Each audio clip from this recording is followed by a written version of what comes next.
Andi Arsyil ngaku dapat ucapan ulta dari Ayu Ting Ting, sebut sang pedangdut tak berubah.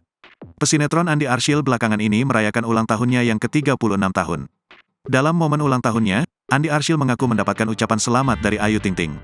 Nama Ayu Ting Ting ini pun sempat dikabarkan dekat dengan Andi Arsyil. Bahkan, hingga saat ini pun tak sedikit publik yang masih mengharapkan kedua sejoli tersebut bersatu. Terkait hal itu, Andi Arsyil pun memberikan tanggapannya. Diakui oleh lelaki yang masih melajang itu, bahwa hubungannya dengan Ayu Ting Ting masih terjalin dengan baik hingga kini. Saat ini nama Andi Arsyil memang tak lagi aktif di dunia hiburan. Terkait hal itu, secara gamblang Andi menyebutkan bahwa sebagian temannya di dunia entertainment mungkin akan memandangnya sebelah mata. Namun, menurut pria berusia 36 tahun itu, Ayu Ting Ting tidak bersikap demikian. "Kalau Ayu enggak sih, dia enggak berubah sama sekali sama saya," kata Arsyil.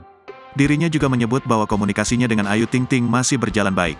Meski begitu, dirinya ternyata belum pernah bertemu dengan ayah Ojak. Terkait apakah ada rencana bertemu dengan ayah Ayu Ting Ting tersebut, Andi Arsyil hanya menjawab singkat, "Rahasia," katanya sambil tersenyum.